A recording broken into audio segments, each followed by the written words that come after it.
মামলা দিয়ে, মামলা বাণিজ্য করে, সমাজে বিভাজন সৃষ্টি করে যে অর্থ তারা ইনকাম করেছে, বালু বাণিজ্য করে নদীর বালু কেটে নিয়ে বালু মহল করেছে। আগে নিজেকে প্রশ্ন করতে হবে, প্রিয় সোনাগাজীবাসী, আমরা চাঁদাবাজির পরিবর্তন চেয়েছি, একই সাথে সাথে চাঁদাবাজেরও পরিবর্তন চেয়েছি। আমরা দুর্নীতির পরিবর্তন চেয়েছি, আমরা চেয়েছি দুর্নীতিগ্রস্ত যে ব্যক্তি তারও সমাজ থেকে যুক্ত হবে এবং দুর্নীতিরও চিরকালীন ভাবে এই সমাজ থেকে যুক্ত হবে। অত্যন্ত দুর্ভাগ্যজনক বিষয়, এই জিনিসগুলোর শুধুমাত্র হাত বদল হয়েছে। সোনাগাজীতে আগে একটা পক্ষ বালুর ব্যবসা করত, এখন আরেকটা পক্ষ বালুর ব্যবসা করছে। আগে একটা পক্ষ মামলা বাণিজ্য করেছে, এখন আরেকটা পক্ষ মামলা বাণিজ্য করছে। প্রিয় সোনাগাজীবাসী, ইতিমধ্যে আমার আগের বক্তারা বলেছেন, দেশে এখনো পর্যন্ত কর্মসংস্থান নিশ্চিত হয় নাই।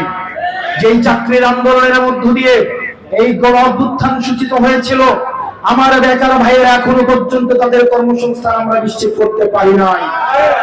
নতুন সার্কুলার দেওয়া হচ্ছে না, দলীয় বিবেচনায় চাকরি দেওয়া হবে বলে এই সার্কুলার গুলোকে বন্ধ করে রাখা হয়েছে।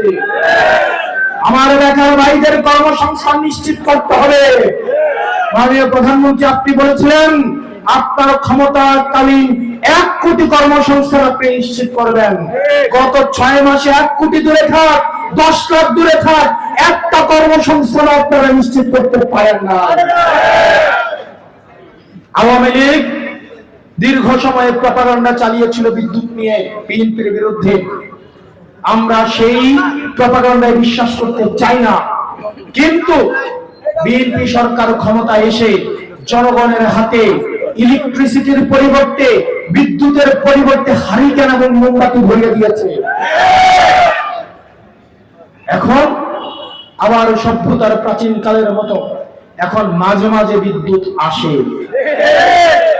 আগে মাঝে মাঝে বিদ্যুৎ যেত, এখন মাঝে মাঝে বিদ্যুৎ আসে। সংসদে দাঁড়িয়ে বিদ্যুৎ মন্ত্রী বলেন ইলেকট্রিসিটি নাকি যায় না, ইলেকট্রিসিটি নাকি সব সময় থাকে।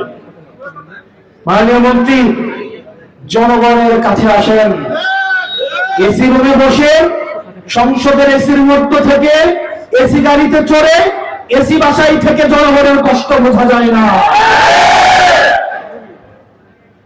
বিদ্যুৎ মন্ত্রণালয়ে বিদ্যুৎ যায় না, আপনার বাসায় বিদ্যুৎ যায় না, আপনার সংসদে বিদ্যুৎ যায় না, বিদ্যুৎ থেকে আমাদের বাংলার প্রত্যেকটা ঘরে ঘরে যায়।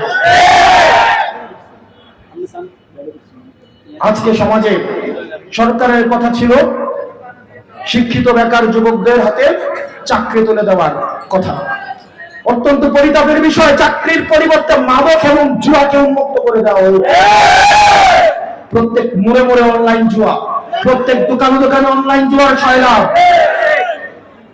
ওদিকে স্বরাষ্ট্রমন্ত্রী, উনার এলাকায় হচ্ছে মাদকের সবচেয়ে বড় হাব, উনার নিজের এলাকায় মাদক সিন্ডিকেটেও চুরবর। পাছে লোকে বলে মাদকের সাথে উনার কি কোন ধরনের প্রশ্রয় আছে কিনা এটা আমাদের ভেবে দেখা উচিত। প্রত্যেকটা ঘরে ঘরে, প্রত্যেকটা সমাজে সমাজে মাদক যেভাবে ছড়িয়ে পড়ছে, কোন সুস্থ তরুণ প্রজন্ম বেড়ে উঠবে না।